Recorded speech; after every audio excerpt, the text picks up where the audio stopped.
them, right? So always as a nurse, what are you promoting? Self-care. Self-care. So don't hesitate, okay? So like in other words, our role, we have to provide care, but we want to elevate self-care also, all right? So anybody, they can do something for themselves, they have to do for themselves. Does that make sense? Even though you have a bedridden patient, they can brush their teeth because they have movement of their hand, and then their feet are in the cast. Okay, so they have to brush their teeth because they can do that for themselves. All right, so we shouldn't be debilitating our patients by providing total care. When they have the ability to perform one task, they have to perform for them. Is that clear, guys? So we have to promote always self-care. So self-care means movement, muscle, energy, right? So for that reason, it is very important for the nurse to make sure that the patients, like how much they can move. Okay, so if there is any part of their body can do the movement and then they can do that task, let them do for themselves. Okay, all right, and the same thing with feeding, right? So even like, if they cannot chop the meat or like the food, like you chop it, but like let them eat by themselves. Okay, so that's why the mobility is important. So like always we're assessing how much they can move, how much they can do for themselves, because we're promoting self-care. Very good. All right, fitness is, so like what is fitness? Like, am I fit to vacuum the floor? Am I fit like to climb the stairs? All right, so am I fit, so for that reason, when I went and did community health, case management in the houses, and then so there were this chronically ill elderly, I managed their care. A lot of time they have like double story house, and then they're not fit to climb the stairs. They're not fit to climb the stairs because of the disease process. Is that clear? So for that reason, what am I going to do as a case manager? I have to talk with the family to bring the bedroom down, okay? Because then if they're not fit to function that task, what are we doing? We're exposing that patient into injury, and then that's not wise. Is that clear? Then why am I going to the house if I'm not going to be doing that recommendation? So my going there is useless. So for that reason, like I'm going to be doing the assessment, they're not fit to climb the stairs because they have contractures of the knee, right? Or they have like severe degenerative joint disease. So like moving up and down, it's a hazard, all right? So until it is corrected, a lot of time it is not corrected because of the age, progressed age, right? So then fitness, that is like, are they fit to perform their job, that specific task? And accordingly, we have to adjust the environment so that they're not gonna be in danger. Is that clear, guys? All right, so physical activity. What is physical activity? It's your body's movement. And like you have to generate energy. All right, so you have to generate energy, but physical activity. So like you can climb, you can walk, and then so there is, what are you gonna say? What is the difference between mobility and physical fitness? Okay, mobility, just movement. Okay. Just movement. Okay, so yeah, you're kind of, okay, you're mobile, you can move your upper extremities, you can move your lower extremities. So like you're kind of assessing the extent of your joint movements. That's the mobility, like how much that joint or that muscle can perform work. Okay, so then we're doing more assessment. Is that clear?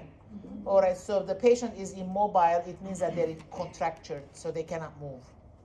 Okay, the joints are stiff, like this. If you're like this, there are diseases, right? Your joints are contractured like this, and then so what does that mean? So like there is limited mobility of the upper extremities because you're not extending the upper extremities. Like one time, when I was working Parkland Memorial Hospital in rehab.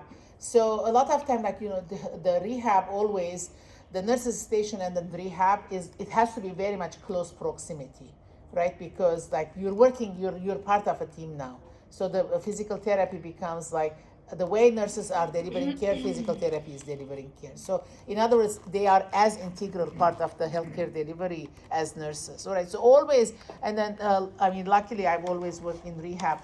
And so they're always close proximity. Either like you're going to be in downstairs, the rehab gym, and then or you're upstairs. So it's going to be in the same building. They're not far. Okay, so and then so for example, Casa Colina in Pomona, the nursing shift starts at 6:30 rather than 7. Why? Because you have to start preparing the patient, feeding the patient, bathing the patient early, because when physical therapy comes at 8, everything is to be ready. So for the reason the shift starts earlier, because the nurse is busy that 2 hours to prepare the patient.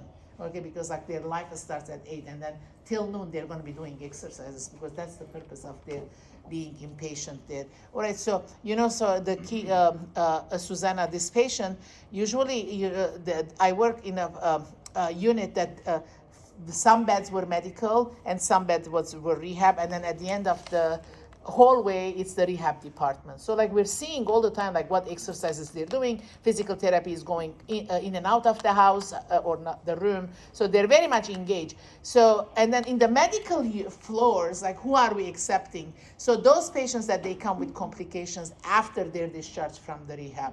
So what is the complications? Usually we had like spinal cord injury patient, and this is like in the heart of Dallas. There is a lot of like gunshot wounds and stuff, like, so your patients come with like, you're in the wrong time, in the wrong place. And then so you have like gunshot wound to the spinal cord. And then so accordingly, like what level it is, the L or S. And then so accordingly, like you're paralyzed and you're losing function of your organs. So we rehabilitate these patients and then they go home.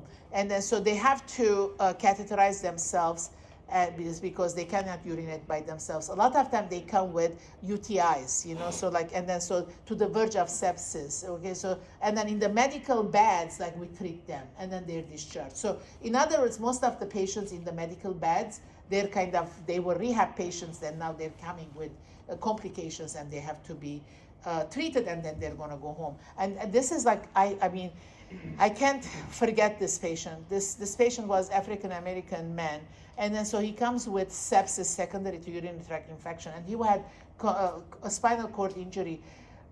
The whole body, like it's twisted. You cannot put this patient on sitting position. What did they do to these patients? Like, they put it like in the bed and left him there. Otherwise, how can you develop twisted spine and you cannot move your spine? Even if you're paralyzed, like on the wheelchair, you have seen people on the wheelchair in the movies. So they're still like, you see patients like who are doing the sports on the wheelchair, right? Yeah. And then so they can drive cars. They have like this transfer board, and then they move to the driving seat, and then so their brake, rather than from the foot, and then the accelerator, it's from the hand. Mm-hmm. And they go to work. So they go to work, and then especially Rancho Los Amigos, because it is a rehab hospital, it's county. A lot of like patients who have a spinal cord injury, but like they're kind of functional, their brain is working, their hands are working, they're hired there. So you see employees who are on the wheelchair when you're going, and then as an instructor, I took the students there. So like sometimes you wonder, is he a patient or an employee? I mean, you have to look to the badge, right? Otherwise, like you get confused, because okay, it's a rehab hospital, everybody's on the wheelchair. So are you a patient and then plus once they're rehabilitated, they're wearing the street clothes. Yeah, you don't have to be patient gown, because like you're learning how to be rehabilitated, right? All right, so the moral of the story, they have to be functional. Even because they have a spinal cord injury, it doesn't mean that they have to be in the house, and then they have to be handicapped, because still they can be functional members of the community, right? And this patient, I mean, this doesn't happen in one day, right? So like it looks like he was put in a bed, not turned, not positioned, not put in a wheelchair, nothing like range of motion exercises. And he came with a stretcher. He had like urinary tract infection, and then so he was going into sepsis. So this guy, the moral of the story, no mobility. Like his body was like twisted, it's in one piece. And then you can't do any more rehab. It's already too much advanced. Does that make sense? Yeah, that's it. Like his contractures, what are you gonna do? So, and then it's in front of my eyes. He came with a stretcher, and we discharged him with a stretcher. So that it could have been only wheelchair. Does that make sense? So does that answer your question, Susanna? So mobility, so what do you do with this patient? So like his self-care is very jeopardized. That could have been preserved. Okay, so like he became like total care when his brain is like fully functioning. Like how bad is that? Very bad. So somebody did something very wrong. Does that make sense, guys? So for that reason, like it's very important that like we kind of preserve whatever function they have and then continue exercising so that they can be as functional as possible, and then so they can provide for themselves and then be useful to the surrounding also. Okay, so all right, so that's mobility. Do you see now? All right, so then the fitness, as I said, like how much work you can do. So are you fit to carry the vacuum to the second floor? Like I'm fit because in my house, like it's a heavy vacuum. I'm going up and down, so I'm fit. So the fitness is like, can I do that task? Am I fit to carry a heavy vacuum cleaner to my second floor to vacuum the carpet? Right. So like I'm fit. So like I always exercise myself to carry it because I don't want to ask anybody to do that task for me, and then so I have to train my body to carry that task. Okay, all right, physical activity. So with physical activity, there is energy expenditure. So in other words, when you're doing that exercise, energy is generated.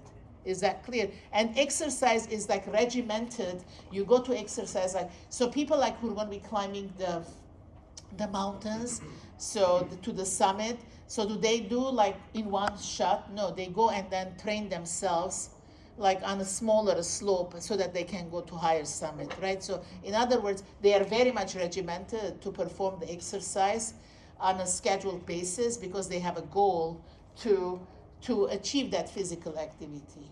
Is that clear? Okay. All right, so the next thing is, so we learned here physiology of movement. This is like in 307. I explained it last time. So what did we see? Like we have the skeletal system. What is the skeletal system? The bones. Okay, imagine that we don't have bones, like so we don't have a shape. All right, so the shape is given. The fact that like the way we look, so like with the head and the shoulder and then trunk and then so extremities, because we have the skeleton. So the skeleton gives us a shape. All right, and then it makes us to be an erect position. All right, so now the bone, we always think that, what is it? Like it's a sturdy, it's like hard, like it doesn't break. No. What is bone? It's like a living organism also. It's always regenerating itself, right? So there is the old ones are dying, the new ones are coming. So the bone health matters, all right? So in other words, if like we don't cater the needs of the bone, the skeleton is going to be rickety. So like we can break that bone, and then so that will limit our function because it will change our anatomical structure. Okay, so muscles are the meat. What are they doing? They're stuck to the bone. And then how are they connected to the bone? With ligaments, tendons. The bones to bones are ligaments. The tendon, T, remember the T. All right, so the top is the muscle, the bottom is the bone. So the tendons connect the muscles to the bones, and then bones to bones are connected with ligaments. All right, so and then so the muscles are the ones that are doing the movement. All right, so the joints have to be flexible so we can do the full range of motion, and the muscle is enduring to carry that specific task. All right, so the muscle has to be strong to do the movement. Are you with me? All right, so and then obviously what did we need for that movement to happen? The central nervous system, remember? So the central nervous system, okay, so the central nervous system, how many pathways do we have? 2 pathways. The sensory, what does the sensory do? Connects us to the environment. Connects us to the environment. All right, so in other words, if you touch a hot surface, the table, and then so like what is it? That is, the sensory is going to take the message to the brain, and then the brain from the sensory pathway ascending. Okay, what is it? Ascending pathway. Huh? Afferent. Huh? Is that what you're trying? Afferent. Afferent, yeah. Ascending pathway is the afferent. What is afferent? The message goes into an organ. So which organ it's going? To the brain. So what did the brain do? translate it. Now, as the translation happens, what are you anticipating? A response. So the message is coming from an efferent pathway, exit. All right. So what is it? What pathway is going to be used? Motor pathway, right? So motor pathway takes the message and then connects it to who? Muscle. To the muscle. And then what is the muscle going to do? Move. So are you going to keep your hand like on the hot surface, or you're going to retract it? Retract it. Do you see? So in other words, the movement to happen, what do we need? A motor pathway. And we need a sensory pathway, and then we need the brain too, right? So we need the whole central nervous system for that function to be correct. All right. If the brain is damaged and it's translating it wrong and saying it, okay, keep it on the hot surface, so what's going to happen to your hand? You're going to burn. All right. So in other words, the message came out wrong. All right, guys. Okay. So now the other thing is it is also connected to autonomic nervous system. Autonomic nervous system is what? It's another nervous system. All right, so there is central nervous system, there is autonomic nervous system. Under autonomic nervous system, how many pathways do we have? Sympathetic and parasympathetic pathways. All right, so when is this autonomic nervous system is initiated, triggered? Stress. Fight and flight, right? So in other words, now like if somebody comes and say there is fire, okay, evacuate. So do you think, oh, let me wrap up my computer, okay, what do? Like you leave everything and then you run, right? Okay, so because now the brain doesn't work, all right? So in other words, like there is no time for thinking process to happen. Or a message came, a sensory pathway, the motor responds right away without going to the brain, and then so like coming like you don't have time to do the thinking process. All right, so you automatically you're going to respond to that stimulus, and then you're going to run. Is that clear? So when you're running, so what happens to your heart? Okay, it goes up, right? And then so this is sympathetic nervous system. So on some organs it will kind of accelerate the function. So your blood pressure is up, like obviously your skeletal muscles, like they're up because you're running. And on some muscles, what does it do? It relaxes, because it cannot accelerate everything on every muscle. Am I making sense? Mm-hmm. On some muscles, it has to relax to keep the balance. So for example, on the bladder muscle, what does it do? It relaxes. So for reason, people who are totally afraid, you see, oh my God, I peed. Like, how did I pee? Because like the skeletal muscle, like the bladder muscle, it relaxed, and then so you're peeing. Because sympathetic nervous system puts everything into acceleration. You're running. But on some muscles, it has to relax to keep that equilibrium. Am I making sense, guys? So for example, on the bladder muscle, it relaxes when you're under stress and you're fearful. So like bombs are coming, you're afraid. All right, so you see that, like, I have experienced it because I was in Lebanese war. So I totally experienced it. So you don't even feel it. Okay, and then you feel that you're wet. And then so, because like you're in fight and flight mode. And then at this, you can only do this half an hour. Then the parasympathetic nervous system will come and say, wait, like you're running, stop. And then reassess the situation. Yeah, they called there is fire. Is there really fire? Okay, so you stop. Then like you use your brain, and then you're going to say, okay, let me reassess the situation. I don't see any smoke coming. Okay, maybe there is no fire. Then you come back to the classroom. Am I making sense, guys? So because you need the help of the parasympathetic nervous system, because like you cannot run. Like how much you can run?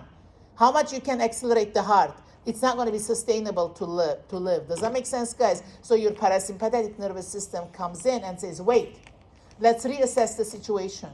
All right, and then let's take like another step and then come back. All right, so that then, like the heart rate comes down, the blood pressure comes down, then, everything comes back into normal. Is that clear? So for that reason, when you take blood pressure, because like when I did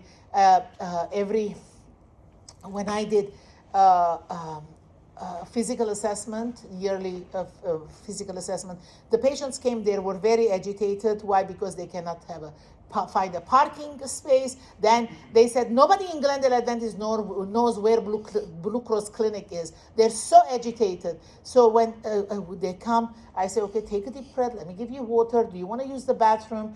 I give them half an hour before I check their blood pressure. And then why? Because if I do it right away, it is going to be elevated because they're still under the effect of their sympathetic nervous system because they're agitated, fight and flight. I have to find this place because I'm going to be late for my appointment. So always take that into consideration when you're doing your vital signs. Are they under the influence of the autonomic nervous system? So you have to give half an hour till the parasympathetic comes and everything is normal. You can check their vital signs. Okay, guys? All right. Okay, so next is, all right, so there is the body alignment. So there is the body alignment, balance, and coordination. All right, so there is center of gravity. So you can see when you're going to be moving a patient, what are you going to do? You have to open your, what's that? Legs, so you can have a better balance of your body. Is that clear? So you have better balance of your body. Okay, so body mechanics, use proper alignment. So what is your alignment? Your spinal cord, your spinal column, the cord is the nerve. Okay, your spinal column, the vertebrae, has to be well aligned. Is that clear? Why? The bones of the vertebrae are not very strong, so it can you can damage it. Is this clear? Okay, so, all right, so for that reason, the proper alignment. Have a wide base of support, all right? So when you have a wider base of support, you can handle more weight. So if you're going to be carrying a patient or like from the bed to the the patient you're going to be ambulating, what is your position? Your base has to be wider so you can carry that task. Okay, so, and then avoid bending and twisting. Okay, bending, okay, so like this, or twisting. Why? Because the vertebrae are not very strong. They can fracture easily. They can dislodge easily. For that reason, people will complain about herniated nerves, right? Okay, so, all right, so squat to lift. What is a squat? Like you go like this, and then so you lift. Why? Because the gluteal muscles, they're stronger muscles than the muscles that are covering the vertebra. Is that clear? Okay. Keep objects close to lifting, because otherwise, like you're gonna be putting more energy. All right, so then, okay, raise bed. Okay, so if you're gonna be positioning the patient, so like take the time to raise the bed up. When you're doing like morning care, like you're cleaning the patient, so the bed has to be on your level so that it's going to be easy for you to turn the patient to the back and then clean the back and then the coccyx area, change the draw sheet, the linen. So all this position has to be to a position that you're not using like this position, because then like you're jeopardizing your spinal, your vertebrae, the bones of your spine. All right, then push versus lift and get help. So for that reason, in the hospitals, what do we have now? Lift teams, all right? So they come like they're, in Glendale Adventist, like you can ask the lift team to come, and then because if the patient is heavy, and then you cannot do the test by yourself, they will help you with the positioning and then transferring the patient from the bed to the wheelchair. Is that clear? Okay. All right, so next is question number 1. To maintain proper posture, it is important to sleep on the softest mattress possible. Avoid arcing shoulders forward when sitting. So avoid arcing shoulders. Do you want to sit like this? All right, so avoid arcing shoulders when forward when sitting. Keep your knees locked when standing upright. Okay, lock. Okay, keep your stomach muscles relaxed to prevent back spasm. So which one is it? B. All right, arcing shoulders forward when sitting alters the curvature of the spine and contributes to poor body alignment. All right, so always the body alignment, the spine curvature has to be what? Like straight. Okay, so this is it. Okay, so straight. All right, so types of muscles: isometric muscle contraction without motion. So if somebody's like very weak, like after surgery, they're kind of they were not doing much of a body movement, and then they were in bed. So you start with the isometric muscle contraction. What is it? Like you say, okay, push the wall, push the wall, push the wall. So they're pushing according to their ability. So the wall doesn't move. And so for that reason, like you're pushing, so like what happens? I go, I only can push this much, okay, push this much. So in other words, your muscle, the patient's muscle, it's becoming trained to do movement. And so there is no specific requirement. Does that make sense? Because the wall doesn't move, and then you can push the wall as much as you can, and then according to your ability. So this is a good start to train a muscle that wasn't working. Okay, guys, so that is isometric exercises. Okay, isotonic exercises with weight training. Okay, so like, okay, so if you, now like you can do the isometric, now let's do isotonic. So you're gonna be kind of holding this, and then so you're gonna, okay, can you hold this much weight? Can you hold this much weight? All right, so now like we're kind of putting a weight, and then we're asking the muscle to resist that weight. Am I making sense? So little by little, and then you're doing range of motion exercises. So obviously you start with the least weight, and then so little by little we're gonna be adding. Why? Because to lift that weight, you need this muscle to gain some strength to lift it. Is that clear? And then by exercising, it will regain the strength.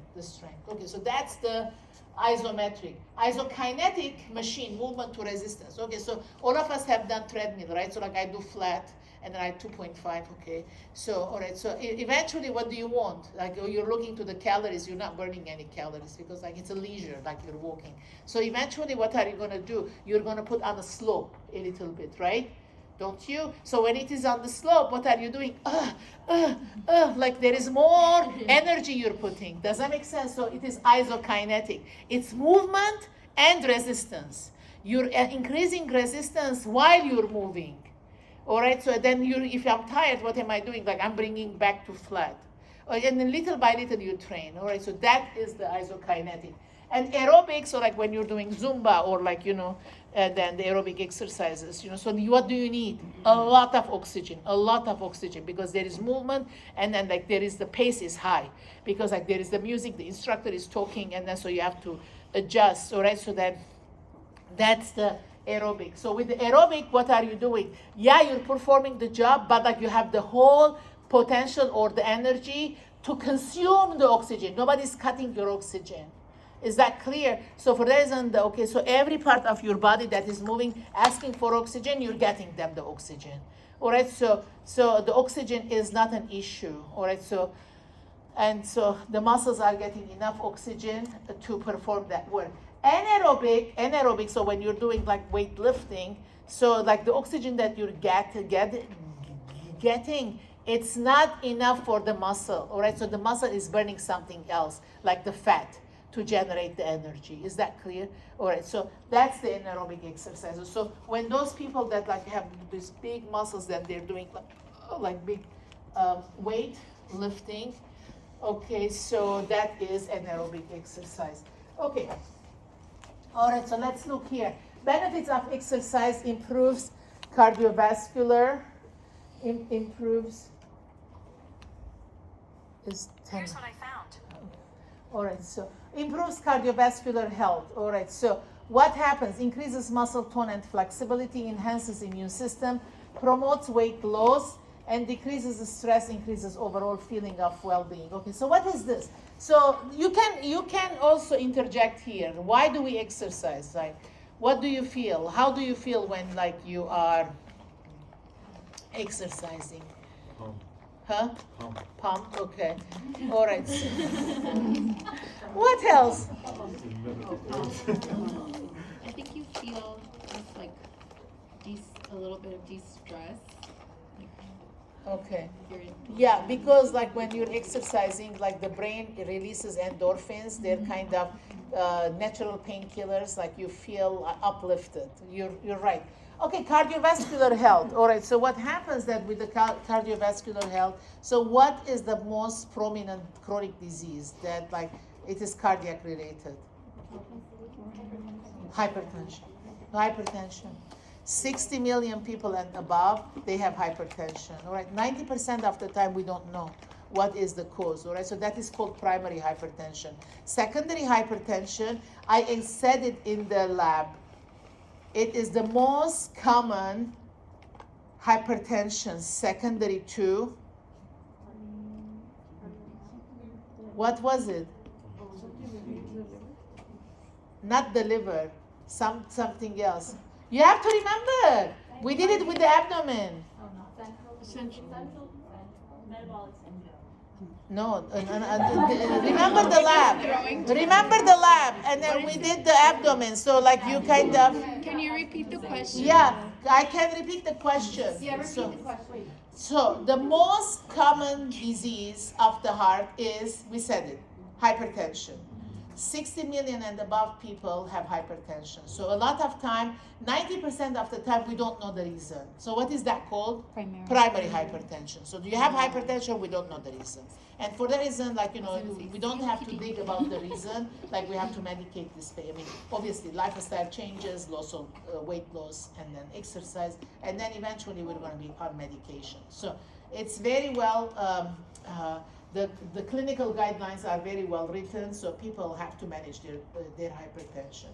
They shouldn't be going into stroke, all right? So the other thing, this is like 90% of the time, we don't know the reason of the hypertension, 10% we know.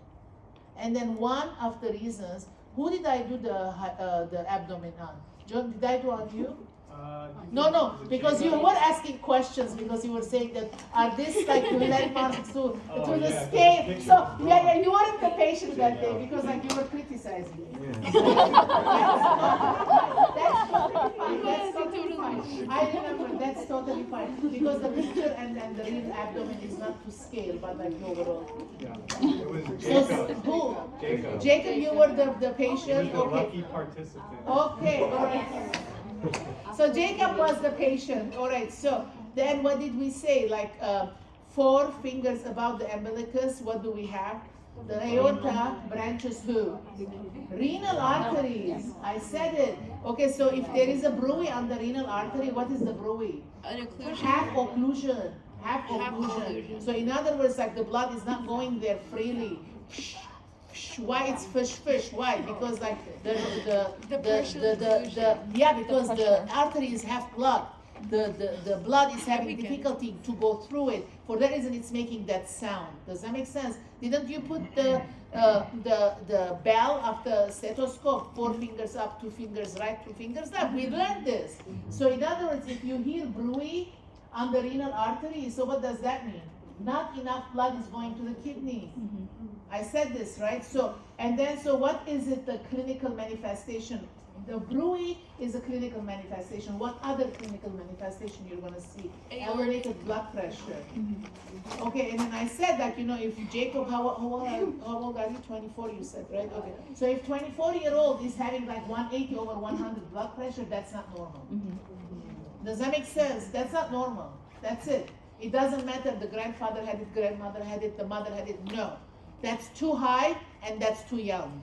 Is that clear? So in other words, you're going to be saying that this cannot be a primary hypertension, this is secondary hypertension, and you have to dig for the cause. And then the first, the most prevalent is the occlusion of the renal artery. So once that renal artery is open, the blood pressure goes back into normal. Is that clear, guys? So for that reason, it's very important that the blood pressure is very well maintained, because then what happens, like the heart is not going to suffer. All right, so what happens that every time that we're exercising, so the blood pressure comes down between 5 to 10 millimeters of mercury without medication. Look why. All right, so like if I'm exercising, all right, so I need more oxygen, right? So like I'm getting all this oxygen from the air. So 21% is oxygen, the rest is nitrogen, all right? So the oxygen is going, and now like with the red blood cells, they're gonna be diffused to all body parts. Guess what? Because you're exercising, there is high demand. Do you agree? Every part of your body, every muscle of your body is asking for oxygen, right? So that little pinky on your little toes, they're asking for oxygen. Why? Because you're moving them. Every part. The little nail, And the pinky is asking for oxygen. Why? Because you're moving. Do you agree, guys? Now, okay, so like the heart is from the aorta is sending all this oxygenated blood. It's coming out with the arc of the aorta. It's coming down, and it's going to bifurcate, and it's going to go all the way down to your toes. Now the body says, like, this guy is exercising like every day for 1 hour. And now the demand for oxygen is high every day between like 6 a.m. to 8 a.m., right? So just example. So like the body is smart. The body because you're conditioning the body. The body says that, like this guy is going to exercise every day 6 to 8 a.m. And now like the demand for the oxygen is high. So the body says, I have to adapt. What am I going to do? Like I'm going to branch a lot of vessels from the aorta. I'm going to branch a lot of vessels from the aorta because you conditioned the body. So like the body is going to say, like I'm not going to put myself into the distress of, okay, how am I going to deliver that oxygen to that little pinky? I'm going to make more vessels. So little branches come out of the aorta from the main vessel. Why? Because like, okay, that will diffuse. It's not diffuse, like it's gonna disseminate the oxygen, accordingly, like on demand to all body parts. So now, like, what did you do to your body because you exercise? You conditioned the body to make more blood vessels. What is this? This is the peripheral circulation. All right, so collateral circulation. So collateral circulation, you kind of established it. That's very good. That's very good. So in other words, now if what happens to the pressure in the main vessel? It goes down. It goes down. Does that make sense? So in other words, by exercising, what did you do? You enhance your collateral circulation and you brought the pressure from the main vessel between 5 to 10 millimeters of mercury without medication. Do you see now? So that exercise improved that cardiovascular health. Do you see now why? Yeah. All right. And then also at the same time, like obviously you're burning fat, also that cholesterol and then those triglycerides that was going to float in the blood, okay, they're being burned. Is that clear? Okay. And then enhances immune system, promote weight loss. Okay, so weight loss, because like obviously you're burning all these calories, and then so if you're not taking more food because you're exercising, so like you're going to be in a negative balance, so you're going to be losing weight. Every 3,500 calories that you burn, you lose 1 pound. Is that clear? Every 3,500 calories that you burn, you lose 1 pound. So if I'm like 40 minutes, if I walk in my street, I'm only burning like 250, 275. That's very little calories, but like at least like I'm doing. But some people like in 1 hour, they're burning 400 calories, so if you're doing brisk walk, so how much do you burn? Like what is your reference? Like if you're doing treadmill or like on your watch, have you seen it? Like give me an example. I'm hardly making 300 calories with 1 hour. But that's my ability, kind of. All of us have ability. Definitely you're younger, you're doing more. Well, how much do you burn in 1 hour? They say the rule of thumb is every mile you run, it's about 100 calories. Okay. Yeah. Every mile you run 100 calories. Yeah. That's little though. No. Weight loss is hard. Yeah. That's what, like marathoners, like Yeah. that's what they say, because when they run, Huh. a lot of it is just because it's just like distance. I don't know. It's just that's how it is. Yeah. So I know like my brother at least like he burns 450 calories when he's doing the treadmill 1 hour. But like I hardly make it to 300. Like it's high 200s. And so like it's a training. It gets better as you do more, right? 3,500 calories extra burn, you lose 1 pound. All right. So this decreases stress, increases overall feeling of well-being. We said it also. Okay. Now. All right. So flexibility training, resistance training, aerobic conditioning. We kind of said it. What is flexibility?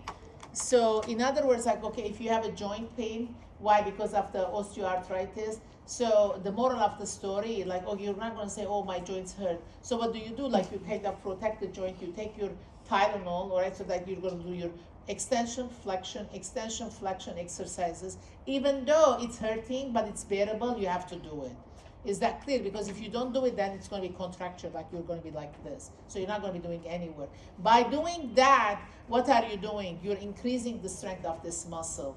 Okay, so the muscles around the joint, you're kind of making them stronger so you can do work. Then like you can't even wash dishes. You can't even like hold a cup to drink water. What are you doing? Like you're becoming a handicap.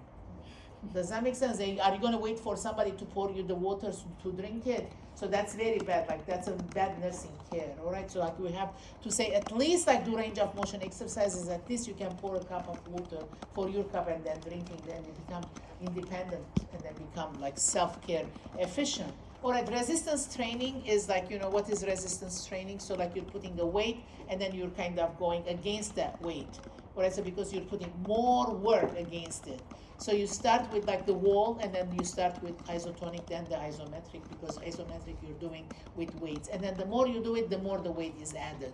All right, so aerobic conditioning, we said it's like the aerobic exercise, so it's the treadmill or the Zumba class. Okay. All right, so benefits, lower risk for early death, heart disease, stroke, diabetes, hypertension, hyperlipidemia, metabolic syndrome, colon, breast cancer, and depression. Okay, now, all right, so let me, since like my specialty is diabetes, so let's talk about metabolic syndrome and diabetes a little bit. So I said, so when we're eating the food, so we did with the nutrition, it goes to the stomach, right? So we need to eat balance, all right? So carbs, proteins, and then good fats, 2 hours, 3 hours, 2 hours for the carbohydrates to be digested, the proteins 3 hours, the fat is 4 to 5 hours. So if we eat balanced breakfast, so we're good for 5 hours because we kind of replenish the stomach with enough food that is going to last us for 5 hours, right? So now, so where the food is digested turns into sugar. Where does it? So what happens? It comes out to the bloodstream, right? So the sugar comes out to the bloodstream right away. Who comes out from the pancreas? Insulin. So they hold hands. They're going to work together. Where do they go first? Brain. Very good, because the brain can only burn sugar for energy, and then it needs 20% of our blood supply, and then the cognition is the most important part of the body, because without us having thinking process, we're lost, right? So the brain takes the priority, because like we have to do the thinking and reasoning. Then where do they go? All the muscles. What are the muscles? Like all the organs are muscles, all right? So all the muscles, they're going to be taking the sugar for energy, all right? So then where do they go? Liver. So then what happens in the liver? By now, like you know, by heart, it turns into glycogen. How much? 365 grams. After that, the liver says, okay, I don't have much stores anymore. So extra sugar, what happens? Turns into fat and sits on the abdomen. So what do we have? Central obesity. Central obesity, right? So in other words, okay, so then what happens with the central obesity? Then the life continues like this. So now the new fat cells come. What happens? The old fat cells come out and says, okay, take my space. I'm being good. So where does that old fat cell go? Into the blood. What is that called? Triglycerides. Arterials. No, before LDL. Okay, let me give you a hint. What kind? Free. They freed themselves from the abdomen, so don't forget. They freed themselves from the abdomen because they're nice to give the spot to the new fat cell, right? Are you remembering this? So free fatty acids, where do they go? To the blood, all right? So then in the blood, so what are they going to have? A baby. What's the name? VLDL, which is very low density lipoprotein, which is the bad cholesterol and united. And united, they're going to be stronger to make a damage. Then they're going to have a baby. What are they going to do? Triglyceride. So now what is the triglyceride going to do? It's going to break the locks of the cells. So next day, when the sugar and the insulin come to, the insulin can open the door, cannot open the door, because the day before the triglyceride broke the lock of the cell. Are you all with me, guys? All right, so now you're going to say, what is this? Like, what did I do? Like, everything is kind of breaking, right? So now, if you don't want... All right, so free fatty acids All right, so what is metabolic disease? Metabolic disease is that fat accumulated on the abdomen. That's a central obesity, metabolic disease, syndrome X, insulin resistance, it is all mean the same thing. All right, so what is metabolic disease? When there is a central obesity developed with all these fat cells. Okay, so metabolic disease equals to syndrome X, equals to insulin resistance. They all mean the same thing. Is that clear, guys? Are you with me? All right, so now, okay, so free fatty acid detaches the fat from the abdomen. In the blood, so what are you doing? The VLDL, all right? So then the VLDL has a baby. What is it? Triglyceride, all right? So the triglyceride. So what is the triglyceride going to do? Break the lock of the cells. So the next day when the sugar and insulin come, insulin tries to open, the lock is broken. So sugar cannot go inside the cell to be burned.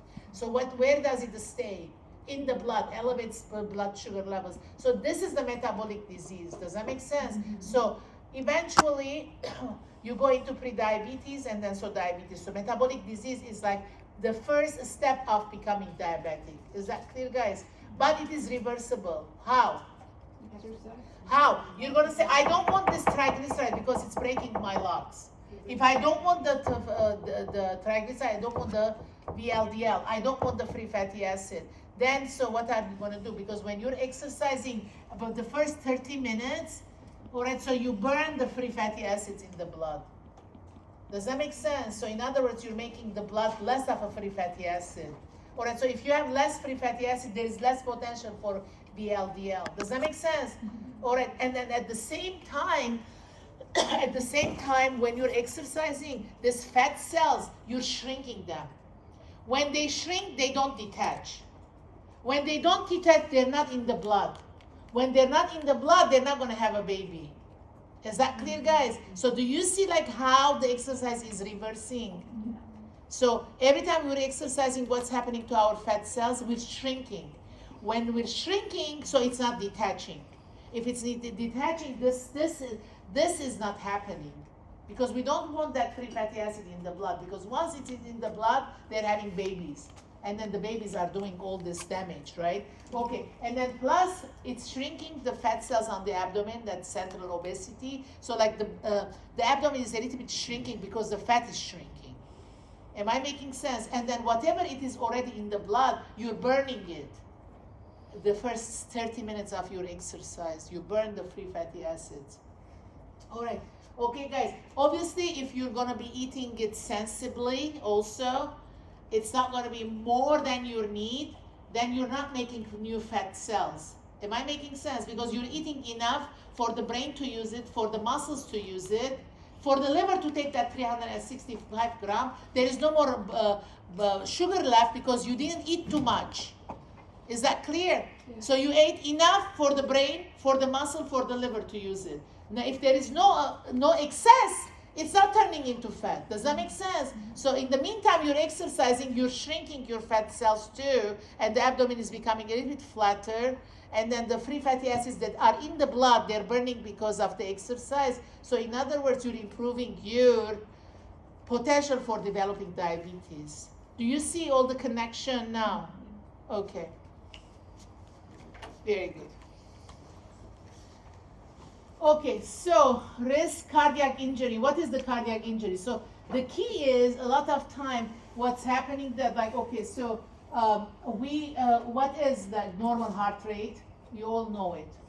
60 to 100. Anything more than 100 is tachycardia, right? So obviously like when we're exercising, the heart is pumping faster because there is need for more oxygen.